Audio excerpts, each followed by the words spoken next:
Bonjour, mademoiselle Génie. Bonjour, Michel. Vous êtes patient, là? Vous tombez bien. En fait, vous savez qu'aujourd'hui, on reçoit Zazie et Adriana, Et? deux ex-mannequins. Ouais. Votre femme a appelé et elle préfère que vous gardez vos distances. Donc, inquiétez-vous pas, j'ai préparé des choses. Le stéthoscope, hein, je l'ai fait allonger. Comme ça, vous allez avoir de la distance pour écouter le cœur. Ensuite, le pèse-langue, hein, pour voir si... Vous appelez ça comment? Un pèse-langue. C'est au Québec, ça? Nous, en France, c'est abaisse-langue. Mais on n'en a pas des aussi longs, remarquez. Hein. Il est conçu spécialement pour vous, Michel, celui-là, d'accord? Alors, c'est pour garder vos distances, pour voir s'ils ont une angine. Oui. Ensuite, pour regarder s'ils ont mal aux oreilles. Ah, vous avez des grosses oreilles, hein, vous? Mais, Ça? excusez-moi, mais... Et ensuite, pour communiquer avec elle en toute intimité. Vous avez une angine blanche. Mademoiselle Génie, Oui.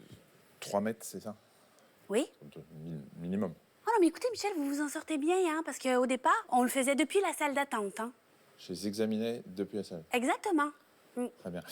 Juste une question pour Mathieu Madénian. Ah, ben, c'est pareil. D'accord. On sait jamais avec vous, hein. Allez, on a du travail, Michel. C'est le cœur, les ordres du docteur sont qu'il me faut tes bras, mon seul Bonsoir. Bonsoir et bienvenue sur le plateau de Ça ne sortira pas d'ici. Je suis ravi de vous retrouver pour cette nouvelle série de consultations médicales sur France 2. Vous le savez désormais, nous avons rendez-vous tous les mercredis juste après la fiction, accompagné de mon infatigable assistante. Vous l'avez vu, mademoiselle Génie. Je vais accueillir 3 grands malades pour des examens médicaux, pas toujours très conventionnels, il faut bien l'avouer. Et comme il n'est pas question ici de plaisanter avec le secret médical, mes invités pourront tout me dire, ça ne sortira pas d'ici. Ce soir, c'est une consultation très glamour que je vous propose parce que mes 3 patients sont Zazie, Mathieu Madénian et Adriana Carambeu. Mademoiselle Génie, est-ce que la première patiente est arrivée, s'il vous plaît? Oui, tout à fait, docteur Simès. Zazie, j'ai juste une petite question pour vous. J'ai vu que vous aviez organisé un concours pour choisir la personne qui va faire votre première partie à l'Olympia. Eh bien, moi, j'ai envoyé 6 à 5 fois ma candidature. Bon, il y a des mauvaises langues qui disent que c'est parce que j'ai un accent québécois, mais bon, on sait bien que les Québécois n'ont pas d'accent quand on chante. Je peux vous faire un petit bout du test que j'ai envoyé? Mais Que là, du sperme, hein, dans la... J'y vais, d'accord? Ça me fait drôle de chanter Oui. devant vous. Non, c'est pas grave. Vous allez voir, j'ai pas d'accent quand je chante. D'accord. Samedi soir à Saint-Dylan, où il n'y avait pas grand-chose à faire. On a dit, on fait une danse, on va danser chez Bibi. On s'est trouvé un violon ou un salon des partenaires. Et là, la soirée commence. C'était vers 7h30. Soigne la bacaisse dans le fond de la boîte à bois. Super. C'est super. Il n'y a pas d'accent. Super. Ça a dû se perdre, hein? C'est super. Et puis en plus, j'ai à peu près tout compris. Ah ben, j'ai pris beaucoup de cours d'addiction. C'est ça. Docteur Simès, Zazie est là pour vous. J'avais entré. Merci. Vous pouvez y aller. Bonjour. Vous allez vous mettre là, oui, plaisir. Alors, C'est tous malades. d'abord, je suis très heureux de vous recevoir et que vous me fassiez confiance en tant que médecin. Zazie, vous avez chanté Zen, Soyons Zen, c'était quoi, il y a 24 ans? Oui. C'est- C'est toujours Bon, pas je vous- trop le cas, mais ça va bien. D'accord, Ça va mais bien en tout aller. cas, c'est toujours d'actualité. Auteur, compositeur, interprète, vous avez vendu plus de 3 millions d'albums. Ah oui. Vous saviez pas? Si. Bah non, le total, non. Comptez pas. Bon. 6 victoires de la musique, ça, vous les avez comptées? Non plus. Non plus, bah, je vous le dis. Votre dernier album Essentiel est aujourd'hui 10 de platine. Vous êtes actuellement en tournée dans toute la France et dans quelques jours à Paris, sur la scène de l'Olympia. On va en reparler. Pas mal de succès. On va voir si la vie va aussi bien que vos succès. Bah, ouais, vous êtes chez le médecin. Hein. On Oui, va c'est ouvrir ça, le dossier docteur. médical.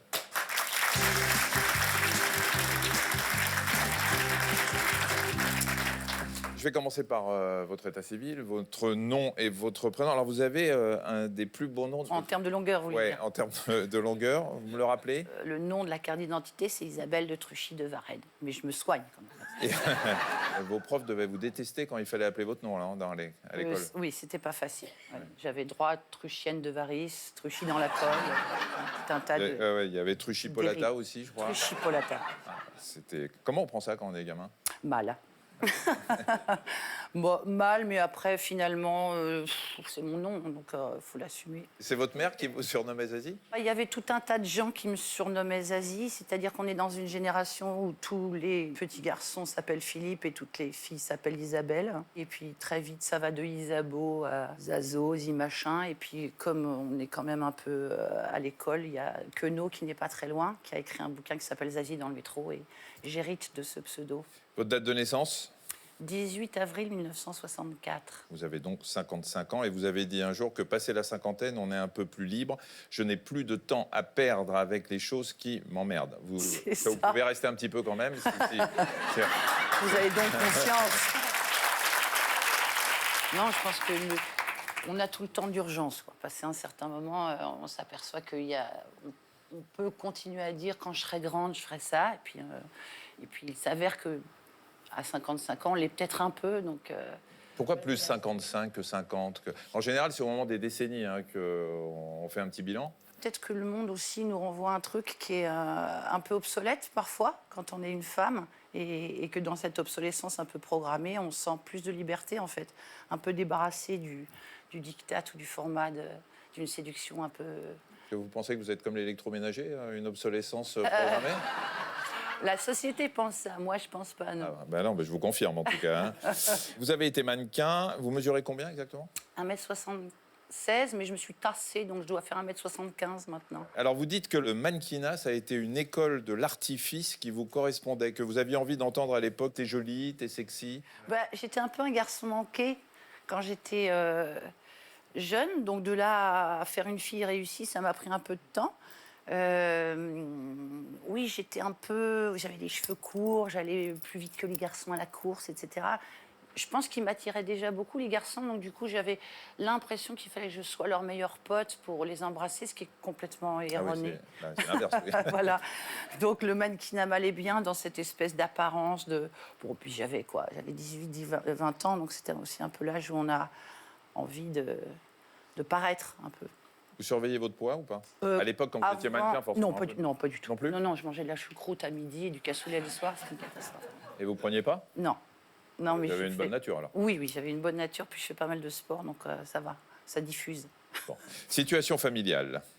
Vous avez une fille de 17 ans. Oui. Lola. Oui. Vous êtes très très discrète sur votre vie privée. Et dernièrement, il y a un journaliste qui vous a dit « Est-ce que vous êtes amoureuse ?» Vous avez répondu « Désolé, je ne répondrai pas à cette question. Est-ce qu'il est préférable que je ne vous la pose pas ?» C'est à moi que vous demandez. Non, ça c'est moi, oui. Ouais. Ben, je me pose rarement des questions. Disons que je suis une femme libre. Dans tous les sens du terme, c'est pas mal. C'est une façon de répondre. Votre père, le baron Hervé de Truchy de Varennes, était architecte urbaniste. Votre maman, Jacqueline Cossé, était pianiste, choriste et professeure de musique. Alors, c'est pas la première fois qu'on doit vous le dire, mais quand on s'appelle avec ce nom-là, qu'on a un papa qui est baron, etc., on se dit que vous êtes né avec une cuillère d'argent dans la bouche et que tout allait bien. Vous n'avez pas grandi dans le luxe, finalement? Non, pas du tout. C'était très intéressant d'avoir ces deux schémas chez moi. Mais sinon, ça va bien, docteur. Ça va bien avec vos jeux de mots que vous faites en permanence dans vos chansons. Hein. C'est parfait. Mon père ne se résume pas à son nom. Aristocratie ou à sa particule. Il est architecte. Il est un peu rué dans les brancards en épousant ma mère, qui ne l'était pas. Donc je suis une demi-née, dans le jargon des aristos. Pardon, vous avez fréquenté un peu le milieu aristo quand même, malgré Oui, bien sûr, mais ils sont marrants. Il y a un petit côté fin de race et en effet, ils ne confondent pas la fourchette au poisson. Ça m'a servi de temps en temps. J'avais fait une tournée à l'époque en Asie où il y avait quand même 53 cuillères à gauche et des trucs assez compliqués. Et je voyais toute mon équipe un peu en panique et j'étais là, je leur disais, c'est là maintenant.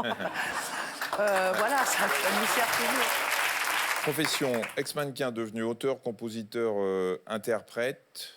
Ça va? C'est pas mal. Vous avez débuté en faisant des études de kiné. Oui. Et ensuite des études de langue étrangère appliquée. Oui. Kiné, vous avez fait combien de temps? J'ai tenu 2 ans. Non, mais Pourquoi vous c'était avez marrant. tenu? J'ai eu mon bac assez tôt. J'avais de l'avance. Alors, donc, j'ai ouvert un truc avec marqué études courtes. J'ai fait ça, c'est tombé sur kiné. Je trouvais ça sympa, masser les gens. Pour moi, c'était déjà un peu dans le soin des autres. Bon, après, il fallait apprendre que, vous êtes bien placé, docteur, que le muscle, machin, s'insérait sur la face antérieure du bidule, puisqu'on a un espèce de tronc commun aussi avec une description morphologique. Où là, j'étais un peu moins assidue, j'avoue. D'accord. Vous avez eu votre bac à 16 ans et demi. 16 ans et demi. Bon, c'est pas... Non, bah, c'est pas... Ça prouve quand même que Oh non, ça allait... j'étais la dernière de la classe de toute... Vous étiez la dernière en ayant votre bac à 16 ans et demi, mais c'est pas grave. Hein. Moi, j'avais juste pas envie de perdre de temps, quoi. On va parler santé. Vous avez eu une enfance qui était plutôt calme. Hein. Et un jour, vous êtes tombé malade. Hein. Vous avez eu ce qu'on appelait un lymphangiome à l'époque, c'est-à-dire une malformation lymphatique. J'en parle. Comment vous savez ça, vous? Puisque vous me prenez comme médecin traitant aujourd'hui, il faut bien que j'ai quelques renseignements concernant vos antécédents. Vous aviez quel âge? 10 ans. 10 ans. Alors, le lymphangiome ou les malformations lymphoïdes, en fait, on a des organes lymphoïdes un peu partout, les amygdales notamment, les ganglions qui sont derrière, les végétations. Puis, on a des ganglions dans chaque partie du corps. C'était à la hanche. Alors, vous, c'était à la hanche, c'est-à-dire que vous aviez des sortes d'abcès ou de grosses tumeurs, c'était les ganglions qui grossissaient. Exactement. Et qui font qu'on doit les enlever. Vous avez un drôle de souvenir de l'opération, non? J'ai vécu une expérience assez dingue. Et c'est génial de la vivre en tant qu'enfant, puisque je n'avais pas du tout ni d'antécédents, ni d'a priori. Et je pense que j'ai dû approcher d'un état, non pas de coma, mais enfin pas loin, et qui fait que j'ai vu mon professeur, là, qui était très sympa, du haut, comme une espèce de fuite d'une partie de moi, très marrante, hein, c'était assez marrant comme expérience. Au-dessus, donc la première chose que je me suis dit, c'est tiens, c'est marrant, il est chauve, puisque comme il était très grand et moi très petite, j'avais jamais vu qu'il avait un début de calvitie. Donc c'est une espèce d'expérience. Après, mon père, très justement, m'a offert des bouquins, donc un bouquin qui s'appelait Changer la mort, de gens qui ont pu vivre une espèce d'expérience parallèle qui n'a rien à voir avec la fin de vie, mais avec une espèce de dédoublement au moment où on va pas très bien. La near-death experience en anglais, les expériences de mort imminente. En fait, c'est Voilà. les gens qui décrivent une sorte de lumière et puis parfois on se voit au-dessus de son corps. Voilà. Parce que on pense que c'est l'étape qui précède la mort. Et j'ai aussi tout entendu, c'est-à-dire que quand me suis réveillée, j'ai dit à ma mère, c'est quoi lymphangiome? Puisque les médecins ne l'avaient pas prévenu, ils ne savaient pas ce qu'ils allaient vraiment trouver ni chercher. Donc c'était très intéressant de la vivre sans aucun a priori, ni fantasme de mort ou quoi que ce soit, ou de danger. Voilà. C'est quelque chose qui me sert aussi maintenant dans mon rapport à la fin de vie. Aujourd'hui, ça fait 45 ans que ça s'est passé, vous le décrivez comme si c'était hier. Donc c'est quelque chose qui s'est bien imprimé dans votre cerveau. Mais d'une très belle manière. Qu'est-ce que ça vous a apporté depuis dans la vie, justement dans la perception peut-être de l'approche de la fin de vie? Le fait que ça se passe déjà physiquement, en tout cas, sans aucune douleur, voire même un certain bien-être, entre guillemets. Et surtout aussi une présence au quotidien. Se dire, bah tiens, si ça peut nous arriver... n'attendons pas demain pour vivre, quoi. Donc un certain épicurisme, je pense, par rapport à ça. En fait, la vie, c'est un concept, quoi. Si on s'accroche à ce qui se passe, c'est un chemin, et c'est le chemin qui est intéressant. Le résultat, c'est tous pareil, on finit tous les... Allongés. C'est ça, allongés.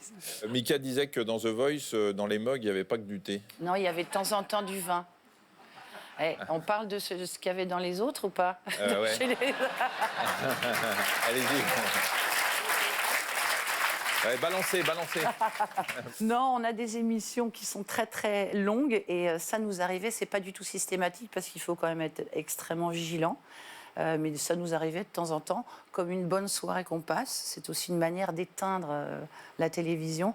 Moi, ça m'arrivait d'avoir un petit peu de vin blanc. C'était pas systématique, mais ça m'arrivait. Ouais. Alors, il y a une autre addiction, c'est les pieds nus. Mais ça, c'est pas grave. Non, mais toutes les addictions ne sont pas graves, mais il paraît que ça vous rassure, que ça vous fait passer le trac quand vous rentrez sur scène. Et tout. Là, vous avez gardé vos chaussures. Oui, je sais pas ce qui m'a pris, mais ça va très mal en ce moment.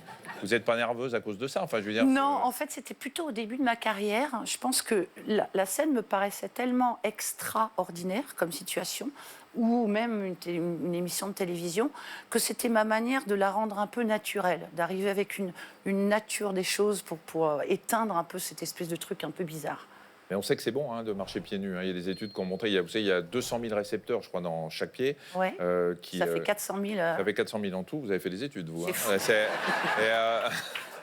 Et donc, ces récepteurs envoient des informations à tout le reste de l'organisme. D'abord, ça nous permet de nous équilibrer et puis d'adapter notre position dans l'espace, surtout quand vous marchez sur un terrain un peu ou un clou, inégal, ou un truc comme ça. ou sur un clou, par exemple, ou sur une cigarette. On sait aussi que ça permet de soulager un peu les gens qui ont de l'arthrose, parce qu'il y a moins de pression sur le genou, par exemple. Ah ouais. Donc, c'est bien de marcher. Ok, donc vous me conseillez de continuer? Bah oui. Avant de passer à la consultation, je vais vous poser des questions de check-up. Vous répondez... Check-up, ouais. Vous répondez... Check-up. Je vais vous poser des questions, vous y répondez rapidement. Qu'est-ce qui vous casse les pieds? Check-up.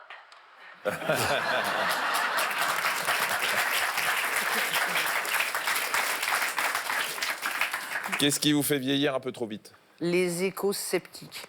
D'ailleurs, vous faites beaucoup dans l'écologie. Il paraît qu'en tournée, vous donnez des gourdes à toute votre équipe. Bah oui, c'est pas mal, ça donne un peu de bon sens sur les choses. Et vous faites quoi d'autre en tournée comme ça d'écolo? Je fais ma lessive moi-même, mon produit vaisselle. J'ai essayé le déodorant, c'est pas très au point encore. Mais ça sent bon. Hein. Ça pique pas les yeux pour l'instant. Non, mais pour moi, l'écologie, c'est pas un parti politique, c'est juste du bon sens, quoi. Donc voilà. Qu'est-ce qui fait encore battre votre cœur? Tout. C'est pas compliqué. Vous êtes hypersensible à tout? C'est pas la sensibilité, c'est je pense que vraiment, plus le temps passe et plus mon organe fondamental et qui a du sens pour moi, c'est celui de la sensation, à savoir mon cœur. C'est joliment dit.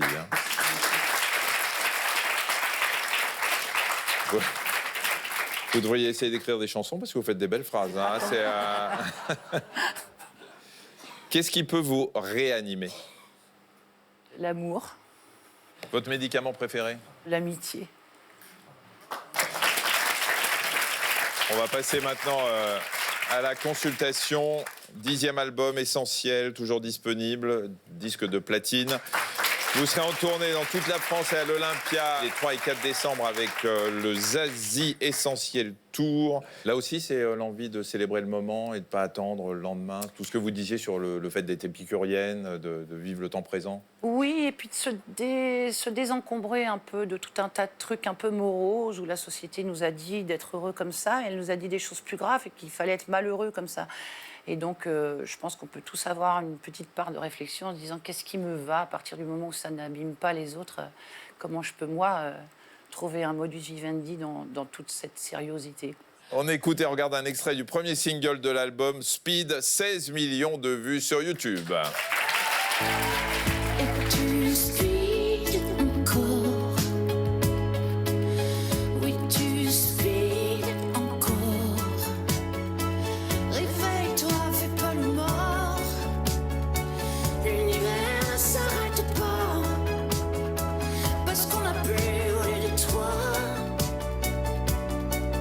Allez hop, tu es libre alors. Oui, libre encore. Allez, quitte ce corsage. Pas plus vite que ton âge. Sors de ta cage. Allez hop, speed encore. Speed encore.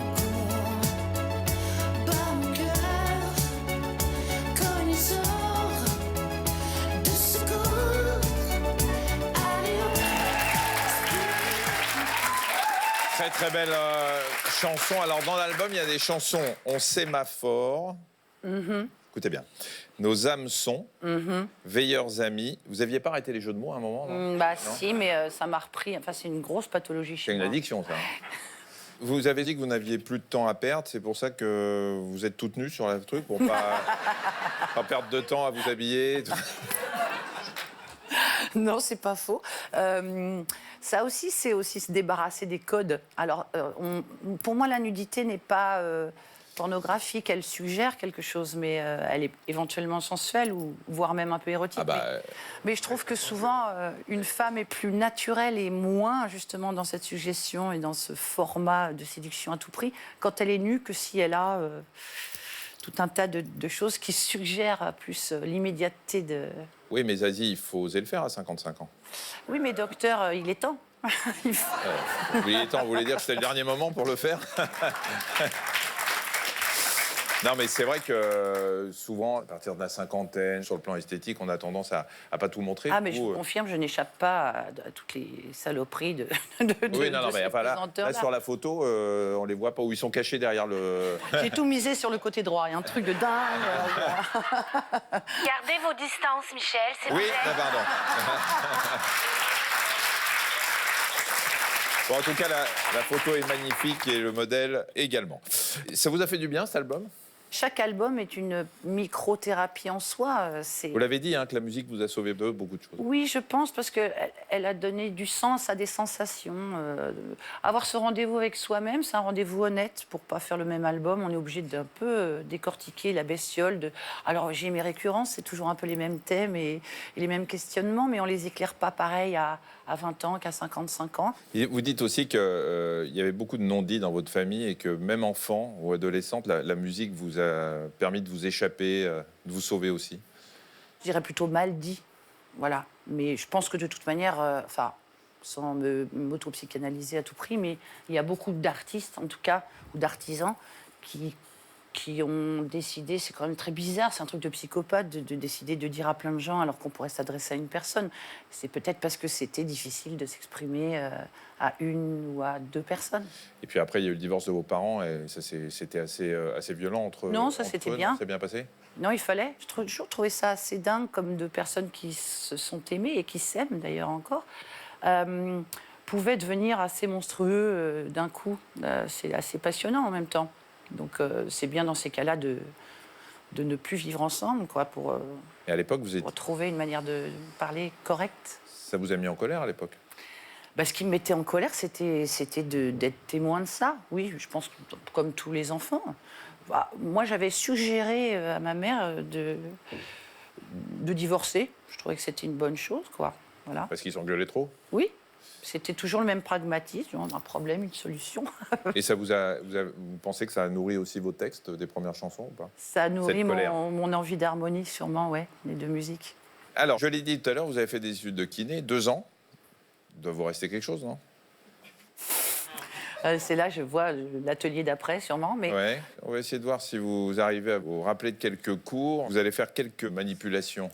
Et je vous poserai des questions personnelles ou professionnelles en même temps, bien évidemment, en tout cas, elle, quoi. en rapport avec chacune des parties du corps que vous aurez manipulées. Mademoiselle Hélas, Génie, très s'il vous volontiers. plaît. Et si vous trouvez d'ailleurs en passant un cobaye pour venir se faire masser, je prends. Hein. Désolé, monsieur, vous êtes mannequin main ou... Je Parce suis arménien, moi. Ouais, mais... Non, mais ici, on fait pas de différence entre les origines, non, mais c'est parce que si vous étiez mannequin genou, il fallait venir en shirt, hein? Ah non, non, Parce que c'est un spécial mannequin aujourd'hui. On reçoit Zazie et Adriana, donc... je suis mannequin arménien. Ah, bon, dans ce cas-là, venez. C'est super, En mannequin. Arménie, je suis mannequin. Ouais, vous êtes... Ah ouais? Ouais, c'est Les ça. critères sont pas pareils. C'est ça.